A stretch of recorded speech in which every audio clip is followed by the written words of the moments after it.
Okay, good morning, good morning, good morning. We will also be streaming live to Facebook as well this morning. So again, I want to say good morning to everyone who have tuned in to COVID Came For Me. We're going from trauma to triumphant on this wonderful morning. Again, I thank you all for taking time out of your this wonderful Saturday. On this end, it is a little cloudy out. It's been raining and thunder and lightning on last night. But we are grateful that we are here today to be able to to be able to see you all this morning. Just making sure everybody is. Can you hear and see me all right? Yes. So today Yes. we're talking about, good morning, good morning. Today we're talking about COVID and mental health. And you know, they say it's mental health month, but how many of us know that it's not just a mental health month, every day is a mental health day. It takes time to do self-care. So we have our Dr. Amina Yusuf here today, who will be talking about mental health and COVID. Many of you already know the story, my story, having COVID from December 29th, 20 into January the 16th, 21. And along with just having COVID, I also had pneumonia. I also had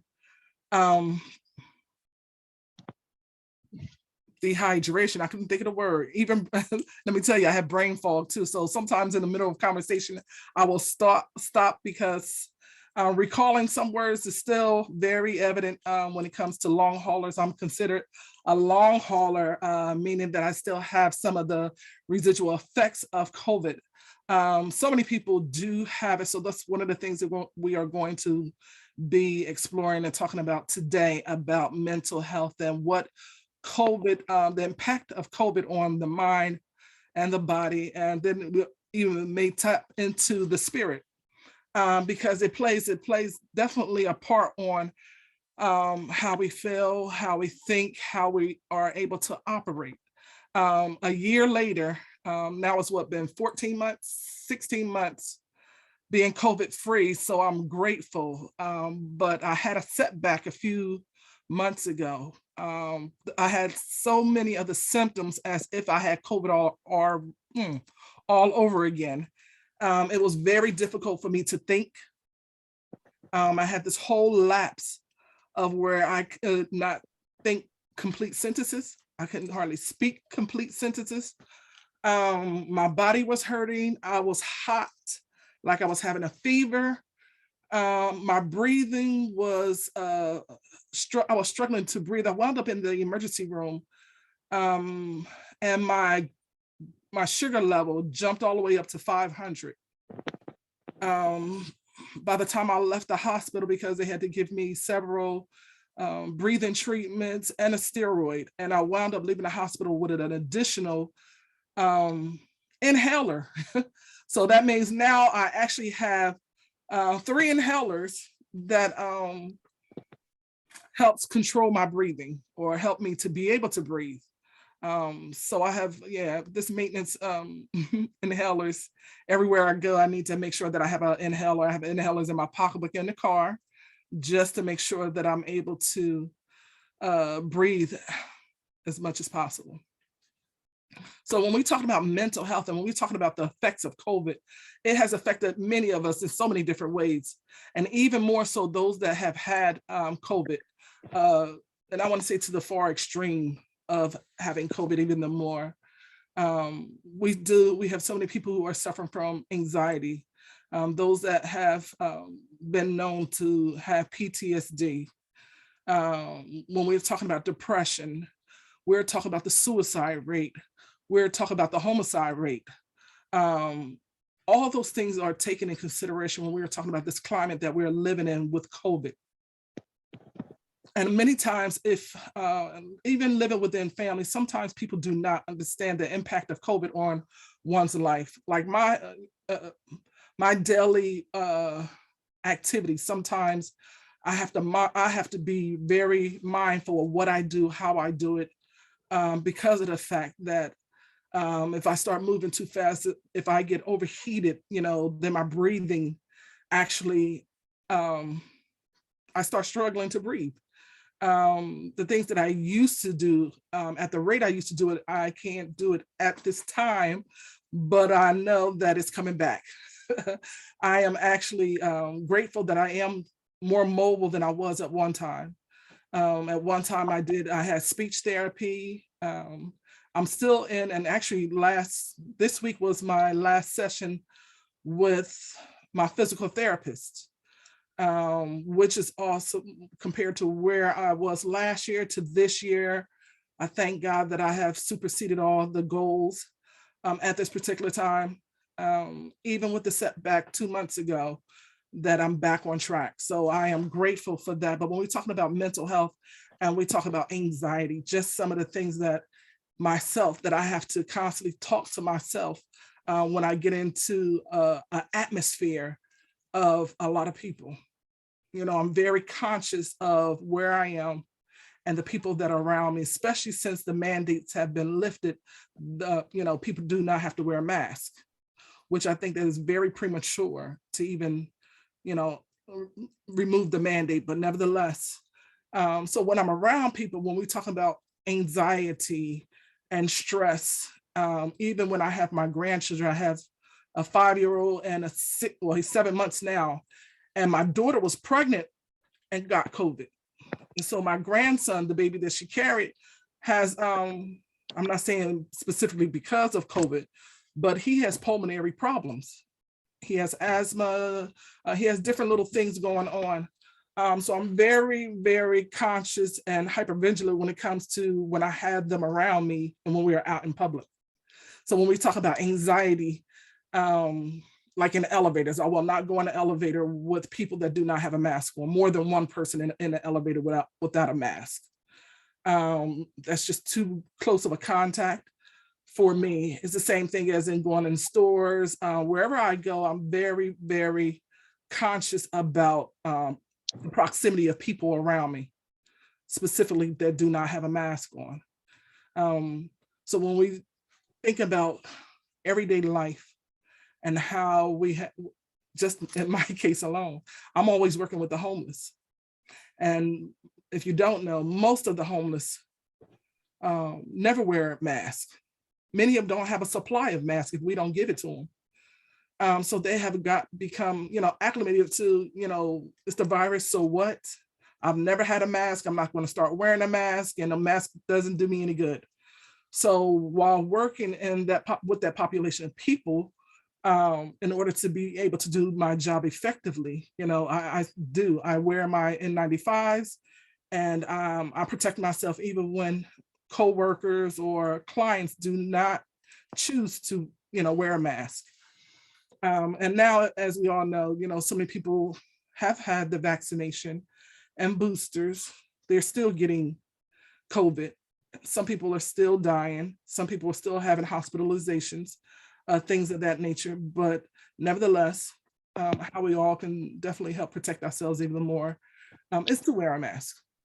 One of the things that we've been talking about, well, for the state of Delaware, we know that our numbers are going up, and we can only imagine what the numbers are going to look like probably the first or second week in June after Memorial Day holiday. And usually see that there's a spike. Every time there's a holiday, there is a spike. So just like I said, just some of the things that I have to deal with, so many people other than myself are dealing with the same things. When we're talking about brain fog is so debilitating. I have never,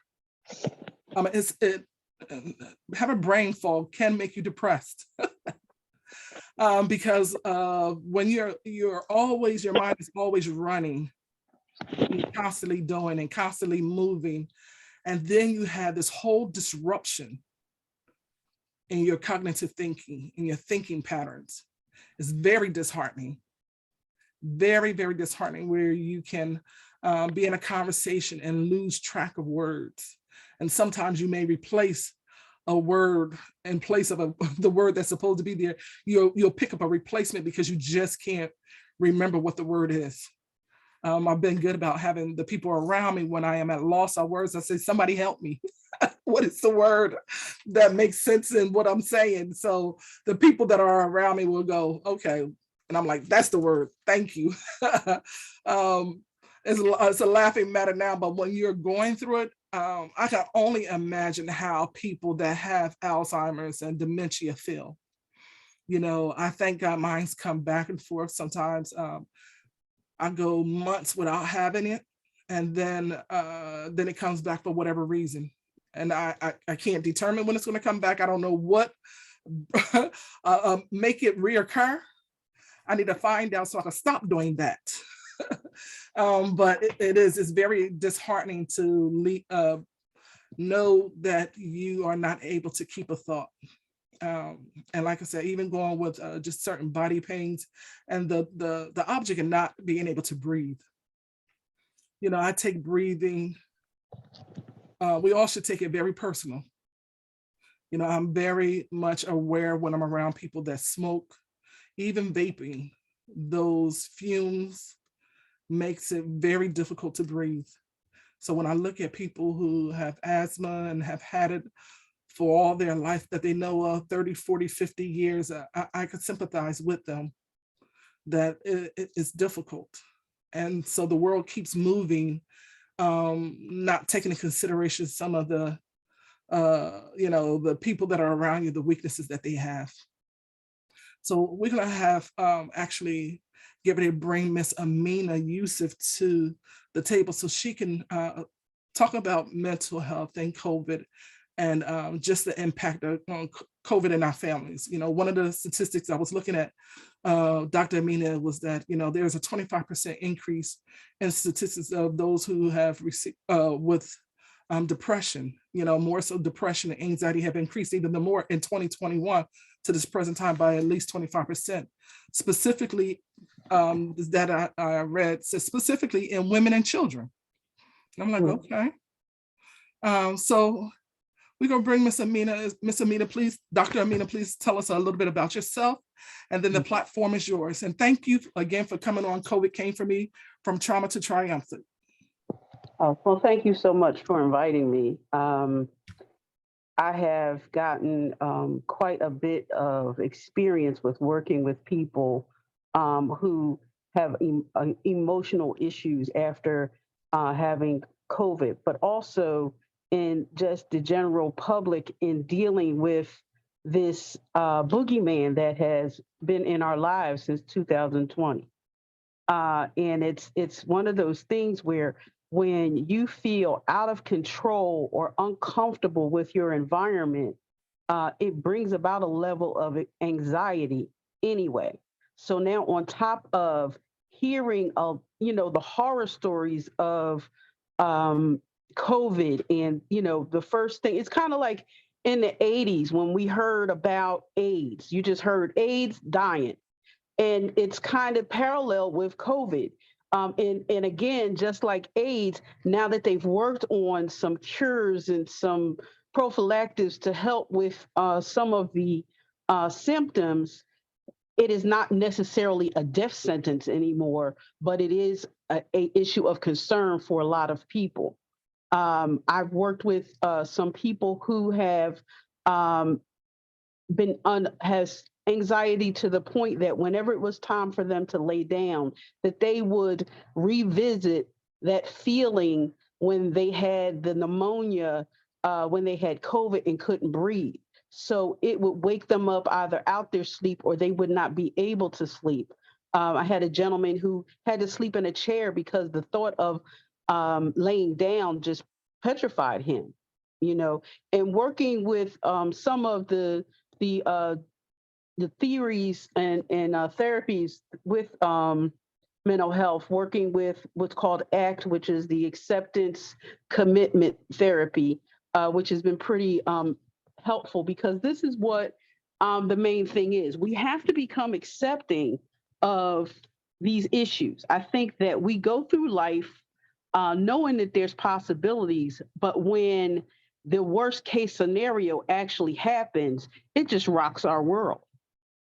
So there's this, we've had different incidences in our lives where, through the decades of where were you when 9/11 happened? Where were you, when you first realized that COVID was, that you had gotten COVID, or that COVID, now we talk about life before COVID and life after COVID. We know we have to probably put AC, a different AC now.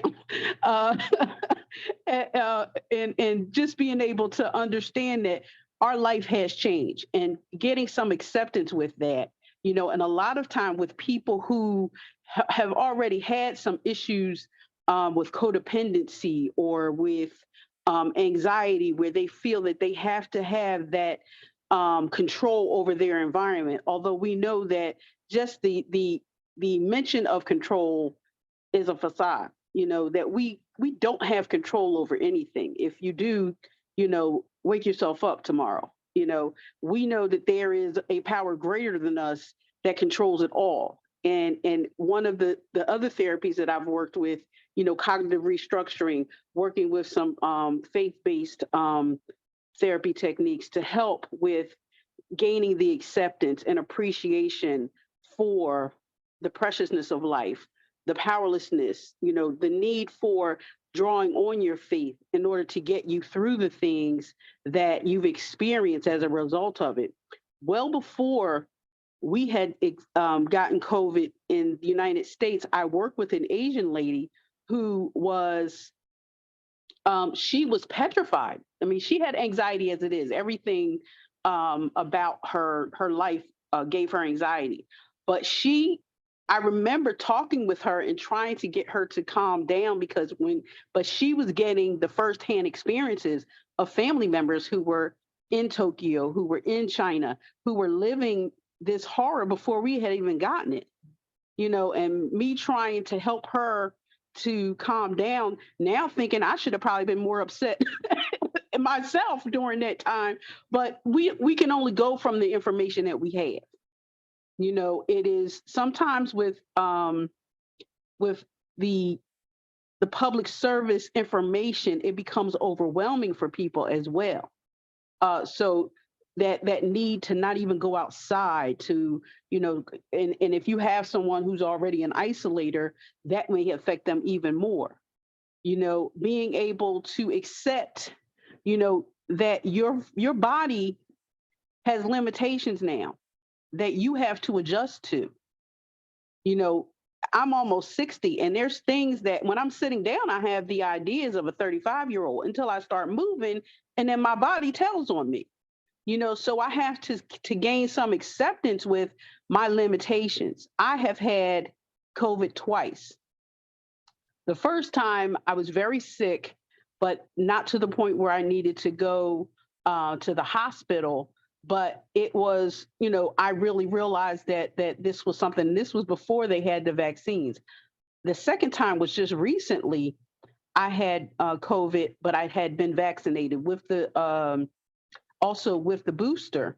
And that was something that was a different experience. I didn't feel good, but it wasn't to the point where I was before, where I had the body aches and just couldn't, move.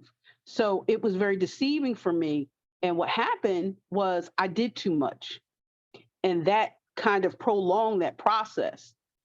I have experienced COVID throughout my family.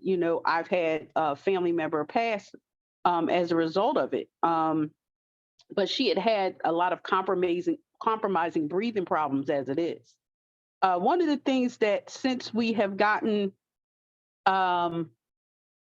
COVID, and it's been a curse and a blessing, because there's some things that have been triggered in our bodies for a lot of people who didn't realize that they had these pre-existing conditions. As well as in mental health, people not really accepting or understanding that they had a mental illness prior to COVID.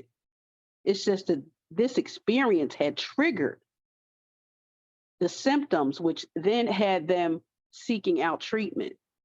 I've had a lot of people who have been abusing substances as a result of the anxiety, as a result of the pressures, and even so much so with the vicarious process of COVID because of the family members. And again, waiting for that shoe to drop.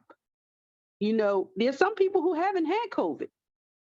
However, just the mere thought that, oh my God, I could get it. And you spoke about that hypervigilance that comes, but that becomes emotionally exhausting. So then that adds even more to your process of trying to regain your cognitive thinking, regain all of the things that, physically being able to push yourself because that there's things, but it's about, but the main important thing is about staying in your body, being able to think about what is going on with me right now.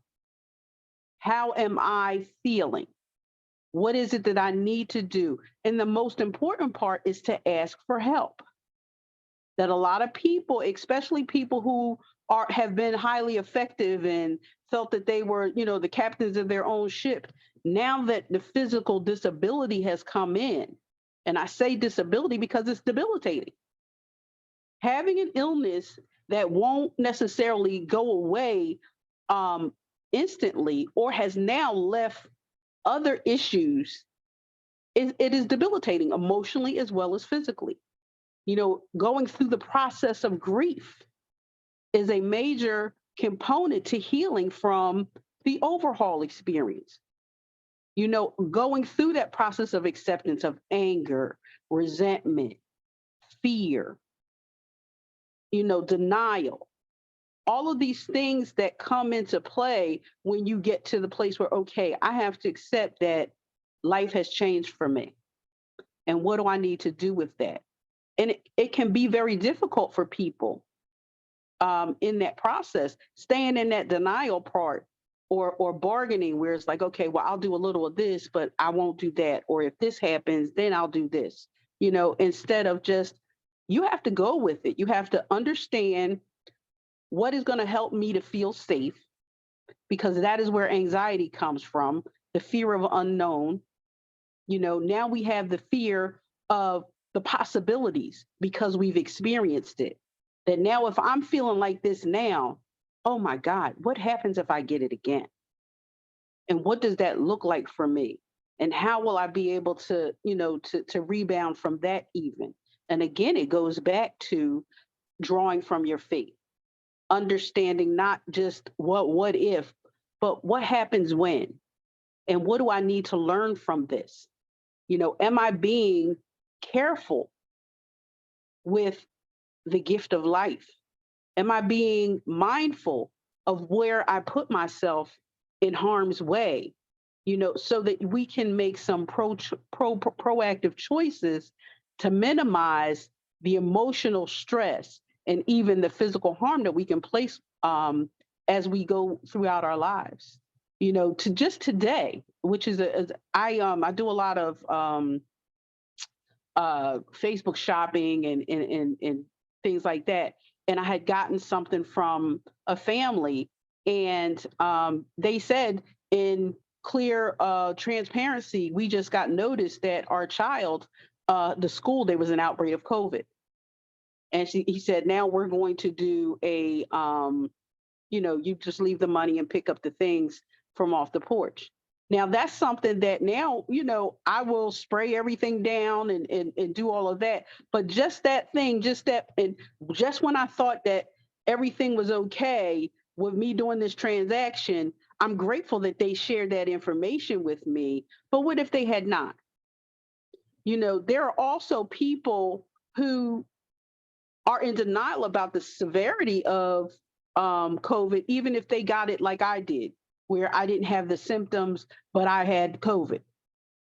Well, they said, well, I'm going to go to work anyway, and I just won't tell anybody because I can't afford not to work.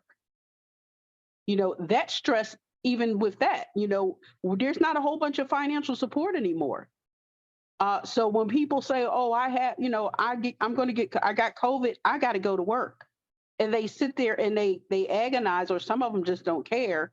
And I've had an experience like that where someone, was explaining to me about a family member, and they lived in Atlanta, and they worked at the Atlanta Braves stadium, and they had COVID, and they went to work because they said they could not afford to not work. That blows my mind. That there are people, and again, this is what we do when we look at situations, is we become aware of the character of people now, of the processing of or self-centeredness of how people think, that I have to do what I need to do for me. However, it is affecting everyone. You spoke of holidays and gatherings spike the numbers because people don't consider that yeah, I'm going on vacation, but then I'm going back to my workplace. Not a couple of days after, but the next day. And I've been around these people and been in experiences where, yeah, I could have COVID and not know it. There are a lot of people who are silent ticking bombs. That they're walking around with COVID, don't know they have it, and just sharing the love. And that is scary. And that is something that a person will carry with them as they interact with people. And it's like, oh my God, who has it? Who doesn't? What? And that brings about that level of anxiety. I have quite a few patients that have um, situations, mental illnesses that will affect their life in ways of checking, and that's like OCD, that anxiety type of um, illness with COVID. This woman said that she has spent over $500 in different types of hand sanitizer and detergents and sprays, and she sprays her money when she gets it. She wears gloves. And it's emotionally painful for her because she's aware that she's overdoing it in some instances. But she said she can't stop herself. Every time she sees um, hand sanitizer or something for she's like hoarding it. She said, I have to buy it. And that is emotionally strenuous for her, that she lives in that fear. To be able to tell yourself that I have a belief that I'm going to be okay, but still continuing to agonize over the unknown. So the important part is to try to stand today, be accepting of what it is that is going on with your body, with your mind, and asking for help. This is National Mental Health Month, and we talk about like stopping the stigma. Everyone is I hear language now from even young people talking about being triggered. So, different little language that only you get in treatment, that young people are now using in common day language as they're starting to express themselves in regards to their emotional state. So we are starting to break some of that stigma down because it is affecting more people. It is affecting. It is evident in people in their daily, the daily lives of their fear. Sometimes it's a healthy fear or concern, and then sometimes it is an overwhelming, um, debilitating fear that continues to haunt them even as um, we start to lighten some things up, but then also, we still have to be vigilant on, being safe, continuing to, keep our distances. I even know for myself, I feel uncomfortable when I find myself mistakenly too close to someone, and I'm immediately saying, "Oh, I'm sorry." The gentleman's like, it's okay," but I still respect people's physical space, even though those lines aren't around anymore. You see them faded or they're just gone. You still mentally have to keep that awareness that I have to have my own personal space and give that to the other person. You know, no more um, that I can really say. I hope that I've shared enough information with you, but it is very important that you get the help that you need, even if it's not about COVID, even if it's not about, long haulers. It's about you being the best self, Mhm. being the most emotionally well that you can be.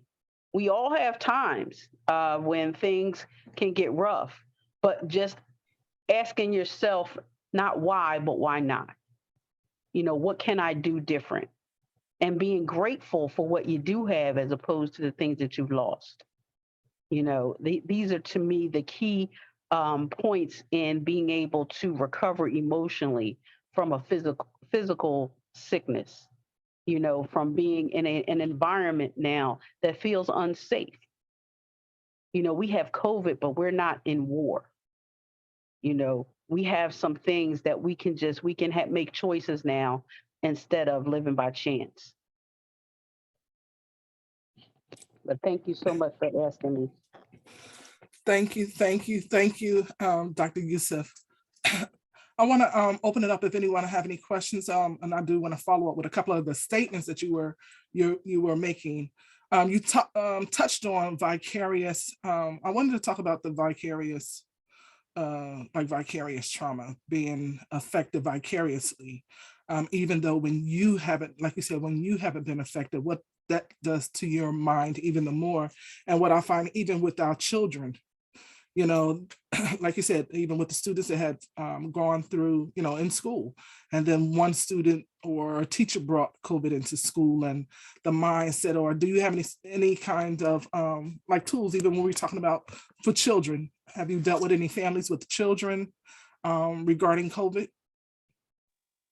Yeah, I have actually. I have a woman that I was working with her own issue, and her daughter came with COVID. She went to visit someone, came back home, and then she had COVID, and she ended up giving it to her grandfather, who was very ill, and he ended up in the hospital and rehab, and being able to help her um, with the guilt. Like this little Mhm. girl felt guilty because she got her grandfather sick to the point that they were trying to get his affairs in order. But being able to try to take time and understand like what it is that you need to do. It's hard to tell young people that there is limits. So being able to help them to have a healthy respect for boundaries, have a respect for a different way of socializing, but also helping them to just feel safe, because that's the bottom line. I call it the boogeyman because that is kind of what it is. It's like, oh my God, where is it? Is it around here? Is it going? But just being able to just say, look, I have done all that I can do to make myself safe through taking precautions physically, but that there are some things that I need to do when I start to feel anxiety. Even with kids doing little mind things on their phones or their little tablets, things to calm them down, listening to guided meditations, because they have guided meditations for young people Mm. that can help them to use their imagination. Those are things that I tell some of my patients. We go through different guided meditations to help them with some mindfulness things to help them to regain their emotional control. So for that child that has that guilt, how do you help deprogram that child's brain from thinking that, being guilty of that particular situation that she really didn't have any control over?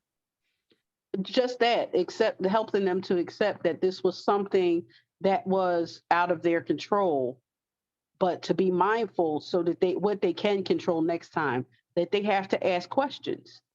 Has there been anybody in the family that's been exposed to COVID, like we have when you enter a health care facility, they ask those See, questions. Now we have to ask those questions now with young people, especially teenagers. Like you say, look, do you have a license? Do you have any drugs in the car? Now you have to say, have you been around anyone who has COVID? because I need to worry. I have to be concerned about that because I'm going home to sickly parents. I'm going home to my younger siblings. So being able to ask them, to think about what is it that is in my control and help them to accept what their reality is. Are Say, there yeah, I know particular you're bored. exercises that you give them? I mean, yeah, is there, when we talk about tools, are there particular exercises that you give them to do? Yeah, there's some workbooks and things that I use with young people that help them with their self-awareness, and helping them to be more mindful of being inside their body and not being fearful of being outside, because that is what happens. Their imaginations go and their fears start to mount, and they aren't able to give themselves a break, Mhm. I so have they a question. become. Yes.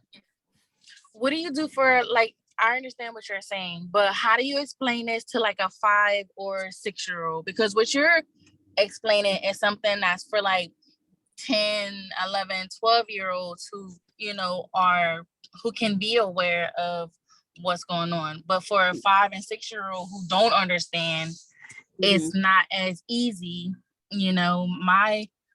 My little person has had COVID from like teachers more times than he has fingers for the most part, it seems like. Wow. But Hmm. that's a little exact. Yeah, and that's difficult, but it is about, maybe playing games with being cleanly, being cleanly, but, with singing songs, you know, with washing your hands and talking about keeping the space, being mindful of even helping them to advocate for themselves, even though they're little, and say, can you please step back?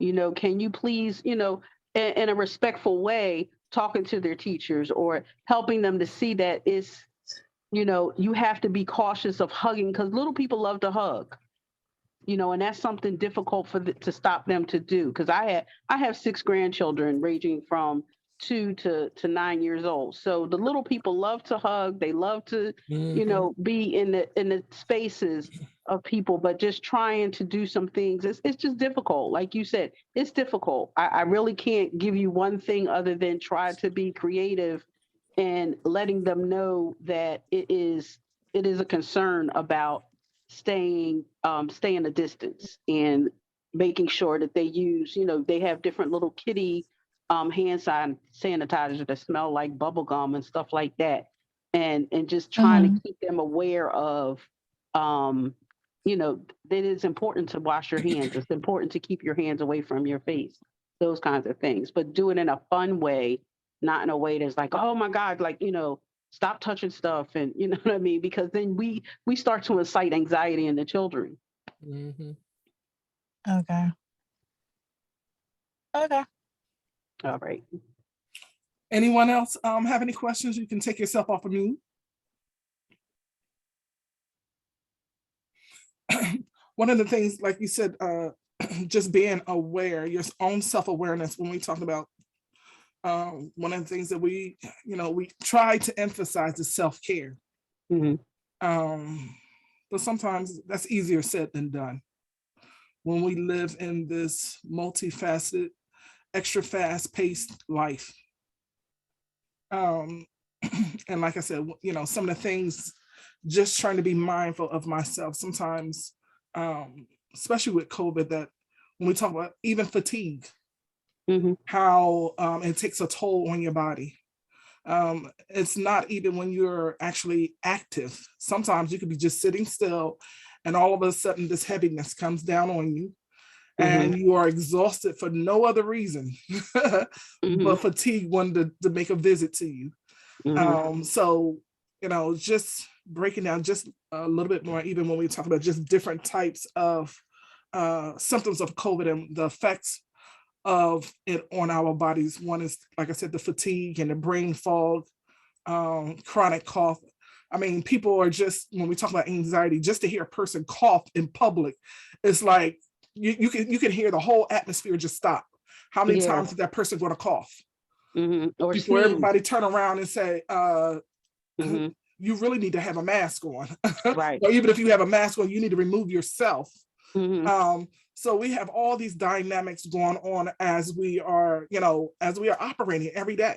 Hmm. How the fear, like you say, even in children. I was talking to a client yesterday, and they was talking about their family members are, just different, just very excessive. Is the word excessive? Yes, excessive in what they are doing. And sometimes we program ourselves. Um, we thinking we are building this whole fortress, like you said, with the woman that has to buy every type of hand sanitizer or all types of aerosol spray and things of that nature. And we set ourselves up. Sometimes we even put ourselves more in bondage because we become so fearful and so anxious over every little thing instead of, like you saying, being able to process things. One of the things I remember the day that I was coming home out of the hospital, and this whole fear factor just dropped on me when I was coming out the emergency room.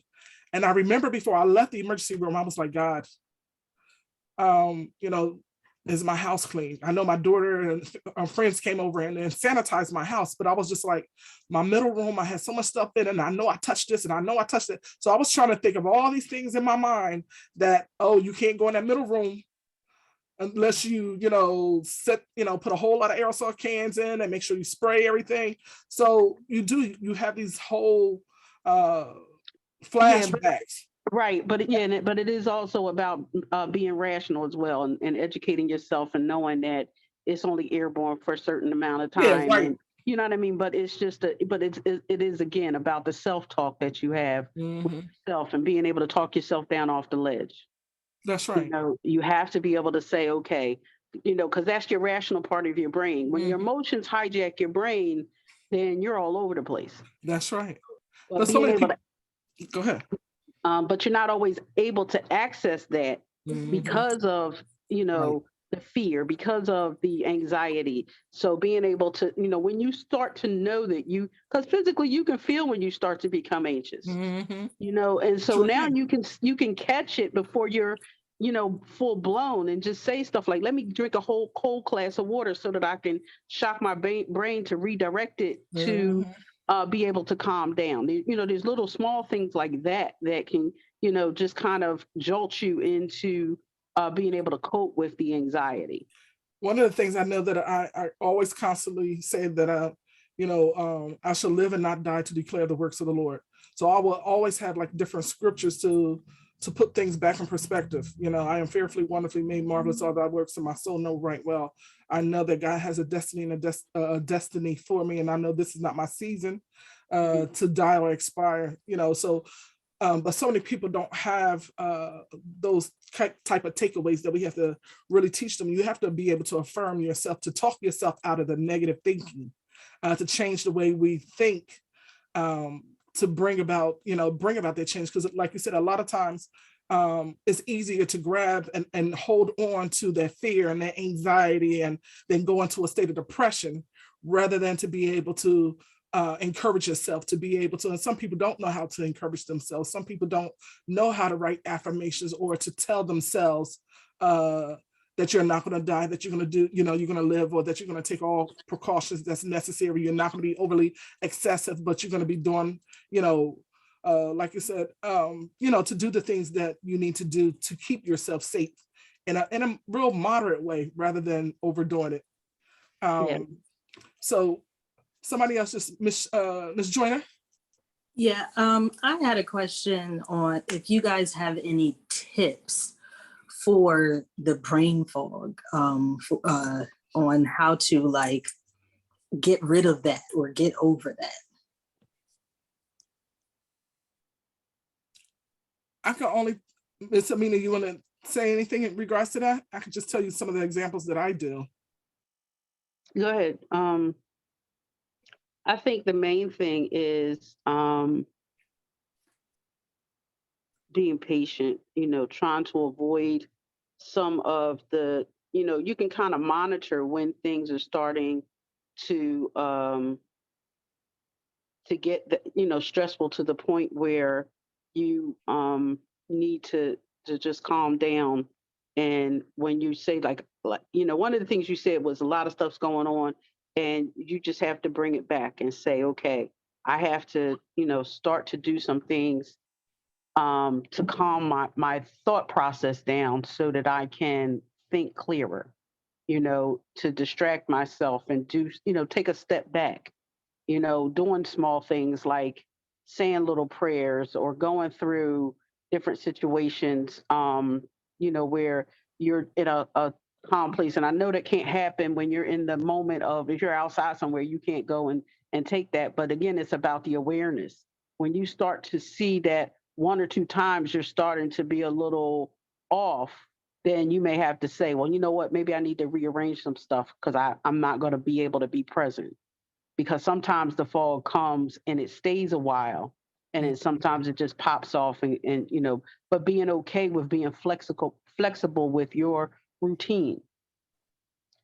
But I don't think that there's any medical and that's not my expertise on how to get rid of it. It's just something that you have to, you know, again, accept and kind of offset, um, even though it is frustration.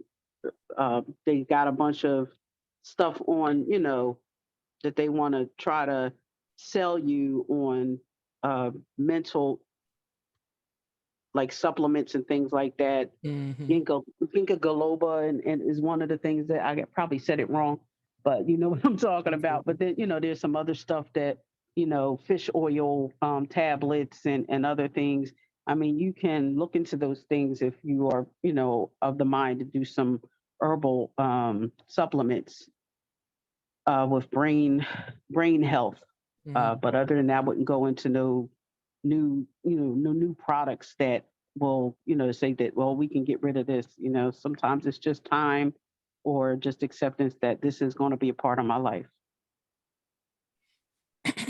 So one of the things that I have been doing to help myself, I know the doctor had prescribed Ritalin for me. I'm not in agreement of Ritalin, even though it's an old you know, drug. Mhm. But some of the things that I do to train my brain, you know, when I do feel that I'm overwhelmed and my speech becomes impaired and disrupted, I know it's telling me that I'm either I have been doing too many things, trying to accomplish too many things at one time. And like you say, sometimes it's just separating. Okay, um, I can't do any of them at this time, because when you are facing brain fog, you really can't, you can barely complete one task. Mhm. So the importance is shutting your body down and rest. That means go to sleep. You know, sometimes don't overstimulate your brain. This is just for me, may help you to not overstimulate your brain with television or looking at a tablet, because you got all these things moving, all this different colors, you're hearing this, you're hearing that, and sometimes it's still overwhelming to the brain. So sometimes it just takes time to just shut things down. And like you say, maybe enjoy the scenery and outside, do the natural thing, but most of all, get rest, because it comes and goes. And I believe when mine came 2 months ago, it was because I was doing so many different things. And then, you know, when you have 3 calendars, and you done said yes to this, you done said yes to that, and you done forgot, you wrote down it here, you wrote it down there, never put it on your calendar. So you have all these open-ended appointments. And then I found myself one week, I missed just about every appointment that I had that week. I missed webinars, I missed personal appointments, every kind of appointment that I was supposed to have that whole week. I couldn't remember where I wrote it at. I couldn't remember. And even certain days, I get my days mixed up. Like this past week, my days were off. Like I thought the 24th was, you know, the next day, and it was actually the 24th the previous day. And so I messed the calendar, you know, messed up, and I double booked on one day. I had 2 appointments at 3:15, one at 3 o'clock and one at 3:15, because my thoughts were scattered. So when my body is tired, I've gotten to the place that even at work, I have to tell them that I have to go, and I have to sleep. And sometimes that means taking many naps throughout the day, and then just allow your body to rest. Allow your body to shut down and close off. And there is an anointing in the word no. Sometimes your answer got to be no. You don't have to explain. No, not right now. No. Amen to that. So a lot of times family Miss people Joy, I don't think I've told understand. you no to work on that no thing. I just saw who you were. You know, I work on that no with you. So that's one of the major things, is to be able to say no to other people, but say yes to yourself. Mhm. Yes, I deserve to stay still. Yes, I deserve to get rest. Yes, most of us have been working at least 30 years. And our bodies are telling us, slow down. Mhm. Yes, I've been giving you different dreams, visions that you got to bring forth. You have this, that, and the other to do. Yes, you do, but you're going to slow down. And everything has a season. That's right. And we got to be all right with that. We got to be all right with telling. And I think that's the other stress. When Telling you have yourself family, no. you have, excuse Telling me, yourself no. telling yourself no, yes, but also telling people no, but also help other people understand. And even if they don't ever understand, you have to take care of you. Mhm. Because sometimes I could tell people, and sometimes family members, sometimes they may want you to go and do, is just like, no. And what I've been realizing, the heat does something to my thinking. Like the excessive heat when it was 100 degrees last week, it did something to my whole body, just the heat alone. Yeah, mine too. I actually had to take off Monday because I was outside. And again, it's about accepting your limitations.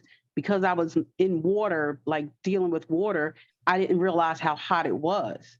And then I ended up having like a little relapse. Because like I said, I had just had COVID maybe about 6 weeks ago. So not even, you know what I mean, being mindful of that, just as, so it is a challenge, even, with having a bunch of education. Just as long as you got the information doesn't mean you're always going to access it the time that you need to. That's right. Did you have another question, Ms. Shanisa? You're on mute. Okay.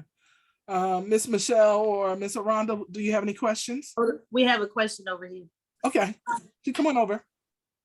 I'm sorry, I forgot your name for the speaker. Are you vaccinated? Yes, I'm vaccinated twice and a booster. Okay, and you still caught it? Yes. Okay.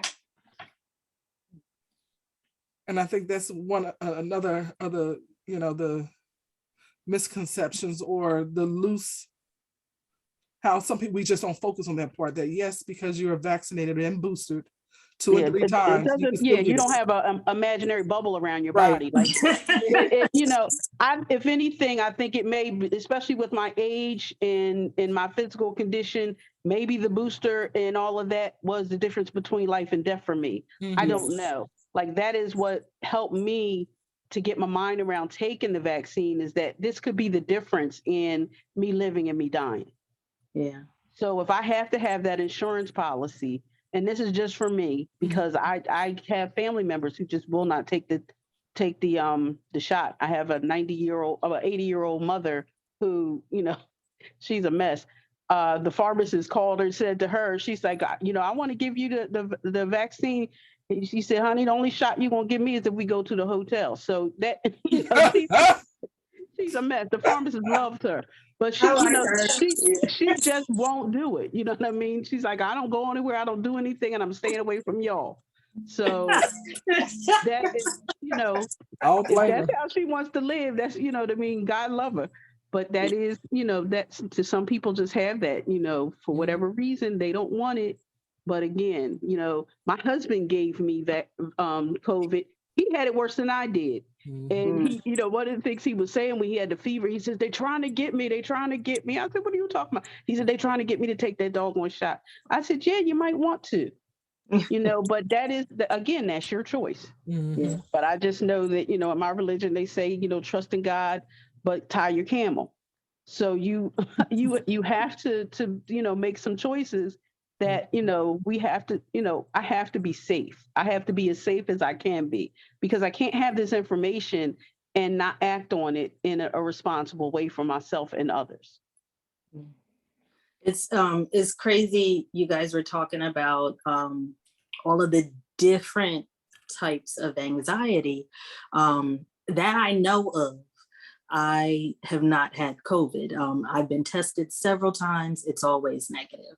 Oh wait, no, there was one time I tested positive and then Jesus. got retested like 3 times and it all came back negative. So, but the anxiety that was the anxieties that were running through my head when you guys were talking was the anxiety of, do I get the shot or don't I? Do I get the booster or don't I? You know, every time I was telling my friend, every time I cough when I'm in public, I had anxiety about me coughing in public. Right. I had sinus attack. Everybody- Yeah, I had a sinus attack and I was apologizing almost to tears because like, I'm sorry. This is just my allergies. But that's, you're mindful of it. That is something now that life has changed for us in a way that it wasn't before. There's something that simple, a sneeze, can bring you to a place of, I'm so sorry. Please, please don't treat me like a pariah. I just, there's something that just went up my nose, Yeah. But that is where we go. If I'm sick for more than a day, I'm thinking, okay, what's wrong?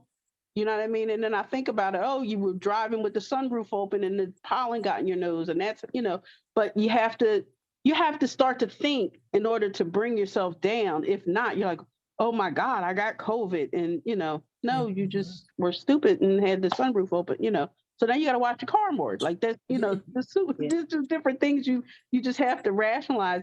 And, being able to laugh at yourself, I think is the most important thing when you have that fog, when you have those things. And you just have to say, okay, I have to slow down. My mother really is a comical person, and she really gives me a lot of things to help me in my own process. You know what I'm saying? Because I, yesterday, a couple of days of that weather, and I was real achy. And one of her things is she's like, I have to stop sleeping with these 2 men, Arthur and his buddy Ritus. Like that is, she says that, but I feel it, you know what I mean? So it's just like, again, I could be sad about, oh my God, I can't move around. I can't do this, but all right, this, it's my time. Yeah. Things are starting, I can't have that much fun for 60 years and not pay a price, and just kind of bring myself to a place where, all right, this is my reality. I have to, I can either stop. There's some things I have to stop, but I can't stop living because there's something out there. Yeah. Yeah, even with the, Miss Terry, yes. Go ahead, can I Miss say Rhonda. something? I'm sorry I can't come off my camera, but I'm in chill mode and I do not want anyone Go to ahead. see me. It's all right. Um, I understand. I'm just speaking from a nursing standpoint, and because of course on my job it's a requirement you have to be vaccinated or you can't even work there. So because I'm a nurse, even if I wasn't working where they're mandating it, I still would have gotten it because I think it's unfair to the patients and my family. Not so much that I'm sold out or not sold out on the vaccine. And I'm really not even, I'm not an advocate or not an advocate for the vaccine. But what I will tell people, especially my loved ones, when my oldest daughter was adamant about not getting vaccinated, and, I just told her the realness of it one day. I said, well, I'll tell you what, there's going to come a day where you're going to have to make a decision between a vaccine and seeing me and your sister. And when you get to that point, you will have to decide which one is more important to you. And at that point, she went to get it and I went with her because I think it was a level of fear on her behalf. And I also think that it dawned on her the seriousness of, listen, if it ever comes down to that, which one are you going to choose? And that's what made her make the decision to get it. And then once she saw that her arm didn't fall off and all of those other, conspiracy theories, then she began to try to encourage, her peer group to get it. Another thing I'll say is that the vaccine is not saying, hey, come get vaccinated. You're never going to get COVID. The vaccine is saying, get vaccinated because if you get COVID, the chances are way greater that you are not going to end up on that ventilator and you are not going to die. When Right. you find people that are vaccinated that are dying, the reason they are dying is not because they actually had COVID, but because they had comorbidities that triggered when they got the COVID. It's equivalent to like with my grandmother. She had Alzheimer's, but the Alzheimer's didn't really kill her. She died secondary to breast cancer. You get what I'm saying? So people assumed that because she had Alzheimer's, that the Alzheimer's killed her. And so, unfortunately, especially for the Black community, we are just so, I want to say we're like very, very aggressive in our fight for everything except things like life insurance, our health. You understand, Black Lives Matter until a Black person kills my little cousin, then his life doesn't really matter because the person that kills him was Black. And so I think that we get to this point that we pick and choose what we deem to be important. And we really have to think about this thing. Like even, I'll just tell you, even when you come into your house, the second I walk into my house, before I do anything, I put my keys down and I wash my hands. And it goes down just like that. The second I walk into my job from coming from my house, I go straight to that bathroom and I wash my hands because I'm coming from one environment to another. And so, although thankfully, thank God, I have not had COVID. However, I conduct myself as though COVID just came. I still wear my mask. And when I do take it off, I'm very conscious. Like I'll have it like around my wrist so that if I get this feeling like, yo, put your mask on right now, I don't disregard that feeling and I put it on. You get what I'm saying? So, don't debate with your people about whether or not they should be vaccinated, whether or not they should wear their mask. Because at the end of the day, when it hits their household or someone they love, it's going to dawn on them that this was not something that the white man planted on the Black people. Right. And it's going to dawn on them that this thing is real. And, I think it's Miss Amina, Dr. Amina. I think that, she says something that's really, really pivotal. We have got to understand that this monster, this boogeyman that she's talking about, oh no, it is real. And it's realer than people will ever believe and that they will ever want to accept. I am a nurse and I am telling you, throughout the pandemic, at one point, I was the only person, me and my scheduler, in the whole building that did not get COVID. You understand? So I am telling you, it is real. And just don't have your debates with people. That way you don't get yourself stressed out. But I'm just coming from an infection. The first time I got infection COVID was control my children. standpoint. My children brought it in the house. Yeah. And so, and so that's where you have to be, and even when you go to your family functions, if it's your family that you haven't been around a long time, I'm sorry. I would social distance. If you don't want to offend them by having on your mask, forget that. Sit on the other side of the living room and talk to them from a distance and just keep it simple because at the end of the day, you still have to go home. And it's just not worth it. You understand, to care what people think. So, and lastly, I'll just share this. Like last night, I went to hear a friend of mine minister at this church, and I was looking around because, like, everywhere I go, I look around to see who has on their mask except me. And usually, I'm like the only person that has it on. And so, even that had me like, "Yo, these people sitting here with no mask on. Like, what the world?" But you know what? I can't worry about that. I just have to know that if I'm the Lone Ranger in the room, I know that when I leave, I'm good. There you go. As far as I know, so you just have to protect yourself and just be wise about it. That's right. That is so true. Thank you, Miss Aranda. Yeah, that is so true. Is don't be afraid to be that, like she said, that lone wolf. I had the same experience. I went to event down at the Chase, and it had to have been about 200 people. I was the only one with a mask on. You just have to be all right with it. And then I was at another event. I was the only one, and the woman was just like, "Oh, you have your mask on." She said I was embarrassed to put my mask on because I was the only one. I said, I don't care about anyone else. I only care about myself for the most part. And you all for real, because you know, if anything that I might have, I don't want to I don't want you to get it. So let me wear my mask. It's not only just for you, just for myself, for both of us. It's for all of us. And one of the things that you know, Miss Aranda was talking about, you have to know your body.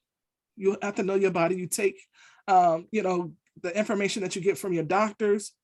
You have to know your body. So many times we don't know our bodies. We don't know when things are happening to our bodies. So many times we sit back. How many people had not gone to the hospital? One of the things that you was talking about, Dr. Amina, was that, you know, with sinuses. Originally, when I talked to my doctor, when I first got COVID, I was just like, she was like, that cough. And I was like, well, no, I got post-nasal drip. So, you know, I'll start taking my nasal spray and I'll start taking my inhaler. You know, let me get some Claritin or Allegra. But nevertheless, and many times, you know, we tried to doctor ourselves up. So it is basically, we definitely have to get tested. We have enough home kits out here that are free. You don't have to buy. So make sure you have enough of those COVID home kits, and take the time and, you know, take one of those home kits. So Dr. Amina, I am so happy that you tuned in today with us and have Thank you. given us such a so much information on today. You can see after a while my voice start leaving me, and it seems like my like I didn't sleep last night. And I slept pretty good last night, but it's almost time for me to take a nap. So between around 2:30, 3 o'clock, I'm usually tired. Even when I'm at work, it's just like by the time 2:30, 3 o'clock come, I'm definitely good for a nap. So you just got to be patient with yourself. Yeah, and that's, you know, I can't do anything else when I'm exhausted. I'm exhausted. You know, 1 minute I have this whole burst of energy, and the next 2 minutes I'm fizzled out. Right. And my daughter is just like, Mom, you know, you had all this energy, you know, because even now, sometimes I have to sit in one of the motorized carts to go through the shopping, you know, through the store. And a lot of times people, you know, I look at older people, sometimes they look at you like, you know, you're not that sick to be in that cart. And I'm like, lady, you just don't realize that if I don't use this cart, I may be on the ground somewhere. So yes, we do have to know our body, know when those signs are telling us to go sit down and be still, get some rest. Definitely take those things in consideration. Medication, vitamins, one of the best things that I've taken now that my immune system have been built up really well. And I'm grateful, you know, to all the things that, you know, the care that my doctors and stuff and specialists have given me. You know, vitamins are one of the my B12s, D3s. I also take the fish oil. But anything to help. One of the other things when we were talking about brain fogs, I do a lot of word games, and I just download them on my phone, and it constantly, you know, teaching how to put words together, because a lot of times I forget how to spell certain words. I can look at a vase and can't tell you that it's a vase.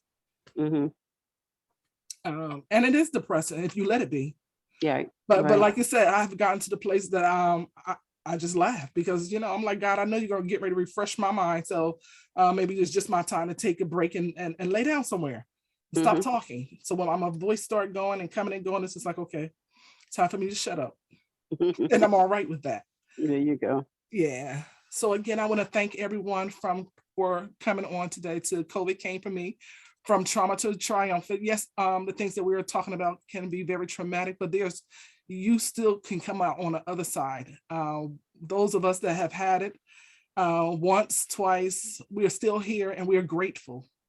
I think I value life so much more now, and I almost get a little upset when I see people that don't. And I have to tell myself, Terry, that's not your business. You do what you have to do for you.